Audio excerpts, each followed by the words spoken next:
আসসালামু আলাইকুম। সংবাদে আপনাদের সবাইকে স্বাগত জানাচ্ছি। আমি ফিরোজ তোহা। শুরুতেই সংবাদ শিরোনাম।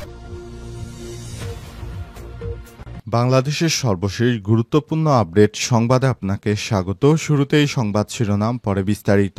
প্রথমে জানাবো, আগামী 11 দিন নৈরাজ্যের আশঙ্কা, এসবির সারা দেশে বিশেষ সতর্কতা জারি। কার্যক্রম নিষিদ্ধ হওয়া আওয়ামী লীগকে নিয়ে হঠাৎ নড়েচড়ে বসেছে পুলিশ প্রশাসন। তাদের আশঙ্কা, এই রাজনৈতিক দলটি দেশে নৈরাজ্যকর পরিস্থিতি সৃষ্টি করতে পারে। বিশেষত আগামী 29 জুলাই থেকে 8 আগস্ট পর্যন্ত সময়ে দলটির কিছু নেতাকর্মী সহিংসতা বা হামলা চালাতে পারে বলে ধারণা করছে পুলিশ। তাই পুলিশের বিশেষ শাখার এসবির পক্ষ থেকে পুলিশের বিভিন্ন ইউনিটকে চিঠি দিয়ে সতর্কতা জারি করা হয়েছে। ৮০ ফিলিস্তিনি নিহত, গাজায় বাড়ছে অনাহারে মৃত্যুর সংখ্যা। আন্তর্জাতিক সব আইন লঙ্ঘন করে ফিলিস্তিনের গাজায় হামলা অব্যাহত রেখেছে ইহুদিবাদী ইসরায়েলেতে নতুন করে ৮০ জন ফিলিস্তিনি নিহত হয়েছে, খবর আল জাজিরা।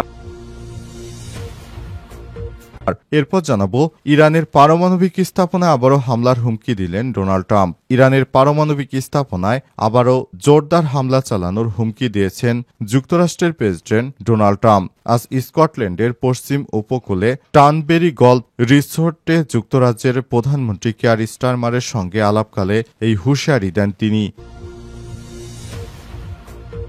এদিকে মামদানিকে ননসেন্স বললেন নেতানিয়াহু। নিউ ইয়র্ক সিটির মেয়র পদপ্রার্থী জোহরান মামদানির প্রস্তাবকে ননসেন্স বলে আখ্যায়িত করেছেন ইসরায়েলের প্রধানমন্ত্রী বেঞ্জামিন নেতানিয়াহু।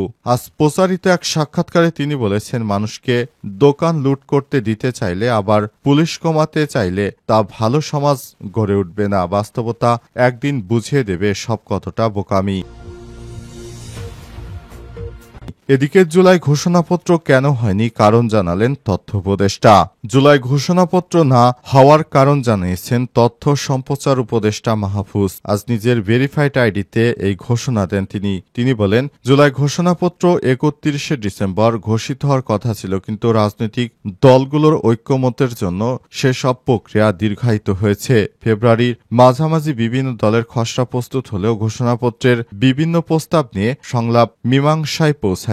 বিভিন্ন ধারা নিয়ে রাজনৈতিক আদর্শিক পজিশন নিয়ে নেগোসিয়েশন থমকে যায়। পরের 2 মাস রমজান ছিল দেয়ার, তারপরও বিএনপি একমত হতে পারেনি। এ কারণে এখনো জুলাই ঘোষণাপত্র দেওয়া সম্ভব হয়নি। দর্শক, এতক্ষণ শুনছিলেন সংবাদ শিরোনাম, এবারে বিস্তারিত। তবে তার আগে বন্ধুরা, অনুরোধ থাকবে এই সংবাদটিতে একটি লাইক দিন। এই চ্যানেলে আপনি নতুন হয়ে থাকলে আমাদের সংবাদটি দেখতে দেখতে চ্যানেলটি সাবস্ক্রাইব করে রাখুন। কমেন্ট করে বন্ধুরা আপনার মূল্যবান মতামত জানিয়ে দিন আপনি বিশ্বের কোন দেশ থেকে বা বাংলাদেশের কোন স্থান থেকে আমাদের সংবাদটি দেখছেন এবং শুনছেন। আর বন্ধুরা, গাজা যুদ্ধে আপনি যদি নিরীহ ফিলিস্তিনিদের ভালোবেসে থাকেন, কমেন্টে ইয়েস লিখে বিশ্ববাসীকে জানিয়ে দিন। সংবাদটি আপনার সোশ্যাল মিডিয়া ফেসবুকে শেয়ার করে বন্ধুদেরও দেখার সুযোগ করে দিন। এবারে বিস্তারিত। আগামী 11 দিন নৈরাজ্যের আশঙ্কা, এসবির সারা দেশে বিশেষ সতর্কতা জারি। কার্যক্রম নিষিদ্ধ হওয়া আওয়ামী লীগকে নিয়ে হঠাৎ নড়েচড়ে বসেছে পুলিশ প্রশাসন। তাদের আশঙ্কা, এই রাজনৈতিক দলটি দেশে নৈরাজ্যকর পরিস্থিতি সৃষ্টি করতে পারে। বিশেষত আগামী 29 জুলাই থেকে 8 আগস্ট পর্যন্ত সময়ে দলটির কিছু নেতাকর্মী সহিংসতা বা হামলা চালাতে পারে বলে ধারণা করছে পুলিশ। তাই পুলিশের বিশেষ শাখার এসবির পক্ষ থেকে পুলিশের বিভিন্ন ইউনিটকে চিঠি দিয়ে সতর্কতা জারি করা হয়েছে। এসবির পক্ষ থেকে জানানো হয়েছে, আওয়ামী লীগ গোপনে একত্রিত হয়ে রাজনৈতিক সহিংসতা বা হামলার ঘটনা ঘটাতে পারে এবং অনলাইনে ও অফলাইনে সংঘবদ্ধ প্রচারণার মাধ্যমে নৈরাজ্য সৃষ্টি করতে পারে। এসব বিষয় মাথায় রেখে সোমবার 28 জুলাই দেশের বিভিন্ন পুলিশের ইউনিটে একটি বিশেষ সতর্কতা পাঠিয়েছে এসবি। এসব রাজনৈতিক উইংয়ের ডিআইজি চিঠিতে স্বাক্ষর করেছেন। ডিএমপির কমিশনার, সিটি এসবি বিভাগীয় উপপুলিশ কমিশনার, চট্টগ্রাম ও খুলনার স্পেশাল পুলিশ সুপার সহ দেশের সব জেলা পুলিশ সুপারের কাছে চিঠি পাঠানো হয়েছে। তাদেরকে সর্বাত্মক প্রস্তুতি থাকার জন্য নির্দেশ দেওয়া হয়েছে। অন্তর্বর্তীকালীন সরকার দায়িত্ব গ্রহণের পর বেশ কয়েকবার আওয়ামী লীগের পক্ষ থেকে সারা দেশে নৈরাজ্য সৃষ্টির চেষ্টা করা হয়েছে, তবে সবগুলো সফলভাবে প্রতিহত করেছে সমস্ত রাজনৈতিক দলগুলো। বর্তমানে যেভাবে একইভাবে রাজনৈতিক দলগুলো আবার নতুন করে তারা যে ধরনের কর্মকাণ্ড শুরু করেছে এ সময়ের মধ্যে অন্তর্বর্তীকালীন সরকার ক্ষমতায় থাকাকালীন আওয়ামী লীগ আবারও সক্রিয় হওয়ার চেষ্টা করছে। বিএনপি যদি সারা দেশব্যাপী এই চাঁদাবাজি বন্ধ না করে, মানুষ যদি রাজনৈতিক দলের পাশে না দাঁড়ায়, তাহলে আওয়ামী লীগ আবার খুব শীঘ্রই ফেরত আসবে এমনটা মনে করছে অনেক রাজনৈতিক দল। তারপরও তারা এখনো এক হতে পারছে না। আরও ৮০ ফিলিস্তিনি নিহত, গাজায় বাড়ছে অনাহারে মৃত্যুর সংখ্যা। আন্তর্জাতিক সব আইন লঙ্ঘন করে ফিলিস্তিনির গাজায় হামলা অব্যাহত রেখেছে ইহুদিবাদী ইসরায়েলেতে নতুন করে আর ৮০ জন ফিলিস্তিনি নিহত হয়েছে খবর আল জাজিরার। এদিন গুলিবোমা ছাড়াও অনাহারে প্রাণ বাড়ছে, প্রাণহানির ঘটনা আরও বাড়ছে। উপত্যকাটিতে অনাহারে নতুন করে আরও ১৪ জন নিরীহ ফিলিস্তিনি মারা গেছে, তাদের মধ্যে ২ জন শিশু। এ নিয়ে অপুষ্টিজনিত কারণে এখন পর্যন্ত মৃতের সংখ্যা বেড়ে দাঁড়িয়েছে ১৪৭ জনে, যাদের মধ্যে ৮৮ জনই শিশু।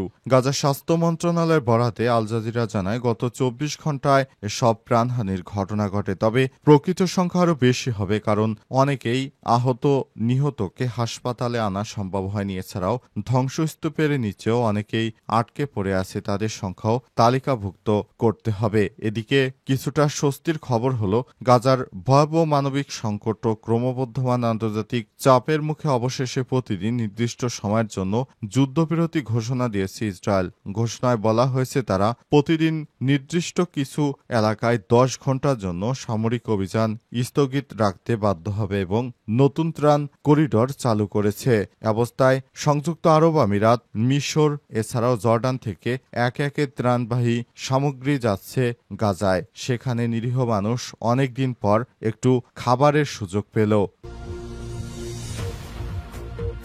ইরানের পারমাণবিক স্থাপনায় আবারও হামলার হুমকি দিলেন ডোনাল্ড ট্রাম্প। ইরানের পারমাণবিক স্থাপনায় আবারও হুমকি দিয়েছেন মার্কিন প্রেসিডেন্ট ডোনাল্ড ট্রাম্প। আজ স্কটল্যান্ডের পশ্চিম উপকূলে এক রিসোর্টে যুক্তরাজ্যের প্রধানমন্ত্রী কেয়ার স্টারমারের সঙ্গে বৈঠকে হুঁশিয়ারি দেন তিনি। খবর আল জাজিরা সাংবাদিকদের সঙ্গে আলাপকালে ট্রাম্প আরও বলেছেন, ইরান অত্যন্ত বাজে ইঙ্গিত দিচ্ছে। তাদের পারমাণবিক কর্মসূচি আবার যদি চালু করে, তাহলে যে কোনো মূল্যে সেগুলো আবার ধ্বংস করে দেওয়া হবে।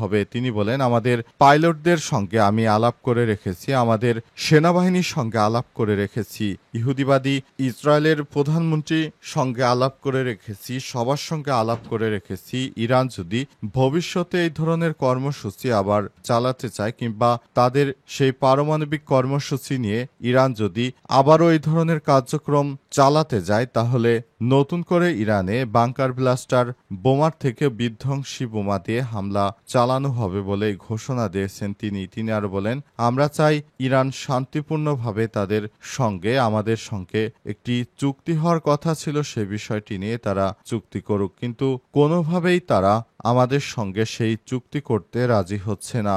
আর তাদের যেসব এরিয়ায় আমরা হামলা চালিয়েছি সেসব এরিয়া অবশ্যই। মামদানি নীতিকে ননসেন্স বললেন নেতানিয়াহু।